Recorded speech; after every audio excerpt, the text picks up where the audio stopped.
తాకట్లో ఉన్న మీ బంగారం ఈ రోజు ఎంత ధర చేస్తుందో కొమ్మూరి గోల్డ్ వాళ్ళకి కాల్ చేసి ఫ్రీ గోల్డ్ కాస్ట్ చెక్ చేసి చెప్తారు. నమస్కారం, సుమన్ టీవీకి స్వాగతం. నేను మానస. ఈ రోజు మనతో పాటు ఉన్నారు ప్రముఖ ఆధ్యాత్మికవేత్త టీకేవి రాఘవన్ గారు. వారితో మాట్లాడదాం. గురుగారు నమస్కారం అండి. నమస్కారం. భాద్రపద పౌర్ణమి సెప్టెంబర్ 7న చంద్రగ్రహణం అంటున్నారు. మరి ఈ గ్రహణం రోజు ఎలాంటి నియమాలు పాటించాలి, ఎలాంటి జాగ్రత్తలు తీసుకోవాలో తెలియచేయండి. తప్పకుండా మంచి ప్రశ్న వేశారమ్మా. దానికి తోడు ఇంకొక ప్రశ్న వేయలే నాకు అదృష్టం. దానివల్ల కొందరికి మంచి ఫలితాలు ఉంటాయి కదండి, కొందరు చెడిపోతాయి ఫలితాలు ఉంటాయని కూడా విన్నామా? లేదని కాదమ్మా. ఇప్పుడు ఒక్క మాట అడుగుతాను, పొద్దున్నే 5:30 కల్లా ఎంతమంది నిద్రలేస్తున్నారమ్మా? బ్రాహ్మీ ముహూర్తం ప్రతి వాడు చెప్పేవాడే. ఎంతమంది ఉన్నారమ్మా? పొద్దున్నే దేవుడు దాన్ని ఆఫీసులో అండి టైం కుదరదు. మరి ఇలాంటి వాడు పౌర్ణమి ఎందుకమ్మా? గ్రహణాలు ఎందుకు? మరి గ్రహణం రోజున చేయాల్సిన వాళ్ళు చెప్తాను, నేను కాదంటలేదు. అతిగా చెప్పడం జరుగుతోంది. ఫలానా రాశి వారికి అయితే లక్షలు కురుస్తాయి, ఫలానా రాశి వారు నాశనం అయిపోతారు. ఎందుకు ఇలా చెప్పడం? ఇవన్నీ కూడా ఇలాంటిది మనకి ఋషి ఆశ్రమాల్లో అక్కడ ఉన్నప్పుడు వాళ్ళు గమనించి కొన్ని చేస్తుండేవారు, ఆచరణ చేస్తారు. ముందు గ్రహణం అంటే అర్థం ఏంటంటే, జరిగింది రాహుకేతు ఉన్నారు కదా, వాళ్ళ సంగతి ఎవరు చెప్పారు? చంద్రుడు చెప్పాడు. క్షీరసాగర మతమేళ ఆ కోపం మనస్సులో ఉంది. రాహు ఈరోజు ఉమామహేశ్వరవ్రతం అని కూడా ఉన్నట్టుంది. అది మాత్రం దాని వెనకాల మంచి అర్థం ఉందమ్మా. ఏమిటంటే, ఎప్పుడైతే సుదర్శన చక్రం వచ్చి ఖండించిందో, దీంట్లో 2 భాగాలు ఉన్నాయి. ఓ భాగం ఇప్పుడు చెప్తాను, 2వ భాగం తర్వాత మాట్లాడతాను. ఖండించగానే కేతువు కాస్త భస్మం అయ్యాడు, ఆకాశమంతా వ్యాపించేశాడు. అందుకని ఆకాశంలో నీలంధనం ఉంటుంది. అది కేతు జెండా గుర్తు అన్నమాట. రాహు ఏమయ్యాడంటే, అతని తలకాయ తెగింది. ఇక్కడికి ఆగిపోతున్నారు జనాలంతా. ఇవాడు ఉమామహేశ్వరవ్రతం ఎందుకు చేయాలో చెప్తాను దానికోసం. కానీ వాడు అప్పటికే అమృతం తీసుకున్నాడు, చుక్క లోపలికి వెళ్ళింది.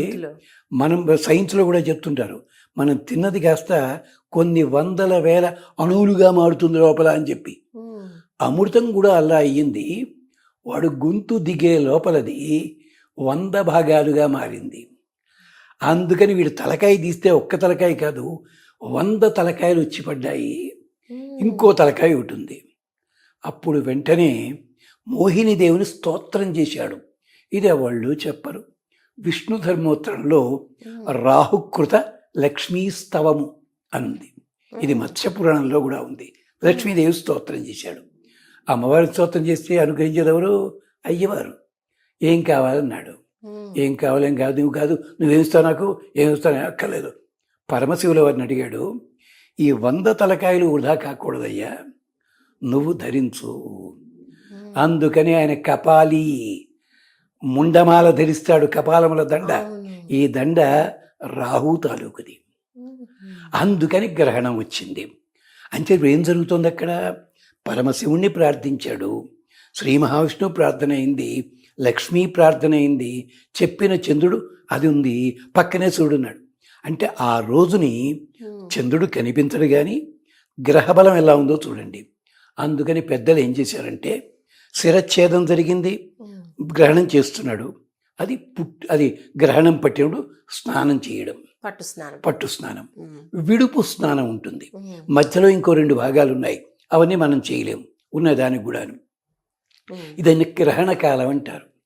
అప్పుడు బ్రహ్మగారు నిర్దేశించారు, ఎవరైతే ఈ సమయం లోపల ఇష్టదైవాన్ని కానీ, ఉపదేశించిన మంత్రాన్ని కానీ, లేదా శాస్త్ర పద్ధతిలో ఉన్నదాన్ని కానీ ఈ గ్రహణ కాలంలో పఠించినట్టయితే ఉత్త రోజుల్లో పఠించిన దానికంటే కూడా 10 రెట్ల ఫలితం లభిస్తుంది. ఇది దాదాపుగా 7-8 పురాణాల్లో ఉంది. పండితులు ఎవరు పాపం దాని జోలికి అట్టల్లా. అది అందుకని ఏం చెప్పారు, గ్రహణ స్నానం మొదలైన తర్వాత కూర్చుని దీపం వెలిగించండి, నైవేద్యాలు అక్కర్లేదు పెట్టకండి, పెట్టుకుని ఆ మంత్ర జపం చేసుకోండి, లేదా స్తోత్ర జపం చేసుకోండి. ఇది తంత్రశాస్త్రంలో అయితే కాడిగా పసండి వేరే పద్ధతి ఉంటుంది. ఇప్పుడు చెప్పండి, నేను వద్దది అంచేత అలా. అప్పుడు ఏమవుతుందంటే, దీనివల్ల ఈ బలం వల్ల ఏం జరుగుతుంది, చంద్రుడు కనిపించకపోయినా కానీ చంద్రుడికి ఆ రోజు గుర్తొస్తుంది కదా పాపం, ఆ భయం పోతుందన్నమాట. అందుకని వెనకటి రోజులు చూడండి పొలిటికల్ దగ్గర కూర్చొని కథలు చెప్తుండేవారు, తమాషా కథలు.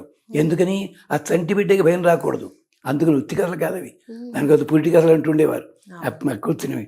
ఇలా అలాగ చంద్రుడికి బలం కలుగుతుంది, సూర్యగ్రహణం కూడా వస్తుంది కదా, అందుకని ఆయనకు కూడా వాళ్ళిద్దరిని ఆరాధించినట్టు. అలాగే ఈ రోజుని కపాలిగా మారాడు స్వామి, ముండమాలాధారి అయ్యాడు. అలాంటి స్వామికి కూడా, ఆ స్వామిని మీరు నేను చూడటల్లా, పొద్దున్నే ఎవరు చూసినట్ట, ఉతయేనన్ గోప అదుషన్ ఉదార్య, నీళ్లు తెచ్చుకోవడానికి ఎడతారట పొద్దున్నే చెరువుకి. వాడు చూస్తూ బిందె ఉంచాడు, అంటే నేను బిందె నీళ్ళు ఇలా తోసి ఇలా చూస్తారట వాళ్ళు. అంటే సూర్యుడు లోపల శివుడు ఉన్నాడు అక్కడ, రుద్రాధ్యాయం చెప్పింది. ఎంత విశేషం ఇది. అందుకని అంచేత ఈ మాసం నాడు, ఈ రోజుని అంటే గ్రహణం నాడు పట్టు స్నానము విడుపు స్నానం చేయాలి. కానీ మనకి మన వాళ్ళు పట్టు విడుపు రోజుల్లో ఆఫీసులోనే కూర్చుంటే రాత్రిపూట, పొద్దున్న 9ంటికి పట్టుంది, రాత్రి 1 గంటకి విడుపు స్నానం ఉంది. మరి ఇళ్లలో ఉన్నవాళ్ళు చేయగలరా? ఇది చెయ్యలేరు. అంచేత కనీసం 9 గంటలకైనా స్నానం చేయండి. తెల్లారిన తర్వాత విడుపు స్నానం చేసి, అంచేత అప్పుడు చక్కగా అన్నం వండుకొని ఇవన్నీ చేసుకుని చెయ్యండి.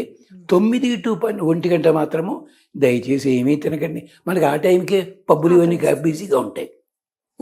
ఇది ఇంకొక ఉదాహరణ, గ్రహణం నాడు మేము పనిగట్టు తింటాం, ఏమవుతుంది అన్నారు కొంతమంది. కాదు, ఒకప్పుడు జరిగింది ఇది.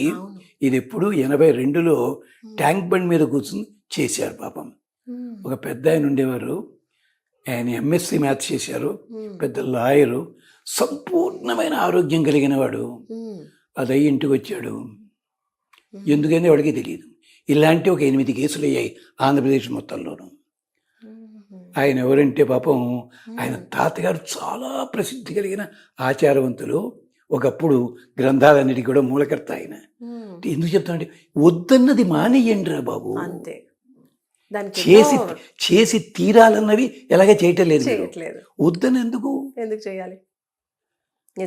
నో ఎంట్రీ అన్నాడు, స్పీడ్ని దాంట్లో ఎక్కువ పెంచుకోడు పడితే అక్కడ వెళ్ళకు. అంచేత విడుపు ఏం చేయాలి మన వాళ్ళు?